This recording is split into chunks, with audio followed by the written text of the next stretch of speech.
siamo scioccati, perché appunto già come mamme, come genitori, come famiglie dobbiamo sopportare tanto dolore nella nostra vita, e quindi questa decisione sinceramente dal nostro punto di vista è disumana. La notizia temuta è arrivata stamattina ed è come un pugno in faccia per le famiglie dei bambini affetti da distrofia muscolare di Duchenne con una particolare mutazione genetica.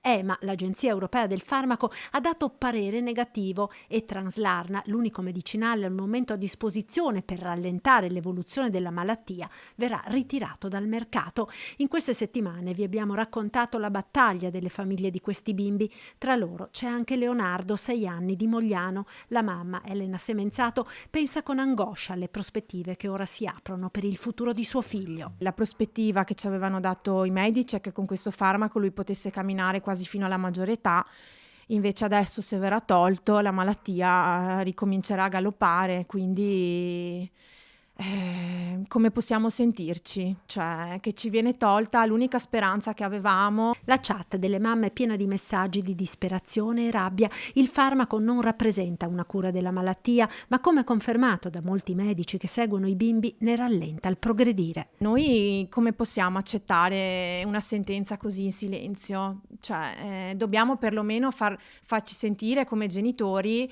perché ci sentiamo di vivere un inferno, siamo disperati, i nostri figli già sono messi a dura prova da una malattia grave, degenerativa, la distrofia più grave esistente, quindi non ci sembra umano tutto questo. Dopo questo parere negativo ci sono 67 giorni di tempo prima che il farmaco venga ritirato dal mercato. Le scorte in Italia sono molto limitate, a differenza di altri stati europei. Che ne sarà di queste medicine? Si chiedono i genitori. Al momento non ci sono farmaci alternativi ed il futuro di questi bambini, temono mamme e papà, sarà peggiore di quello che potrebbe essere se continuassero la cura, magari in attesa di risultati della ricerca per curare la distrofia di Duchenne. E noi ci aspettiamo purtroppo che il nostro figlio smetta di camminare prima e che abbia problemi respiratori prima, perché è una malattia che attacca tutti i muscoli, compresi quelli respiratori e il muscolo cardiaco. Quindi il rallentamento è di tutte queste tappe quello che dà Translarna, e per noi è importantissimo un rallentamento di queste tappe, perché il tempo per noi è estremamente prezioso e lo sono anche le condizioni di vita di questi ragazzi, perché dico, ok, già hanno una vita breve davanti, gliela vogliamo far vivere almeno nel migliore dei modi?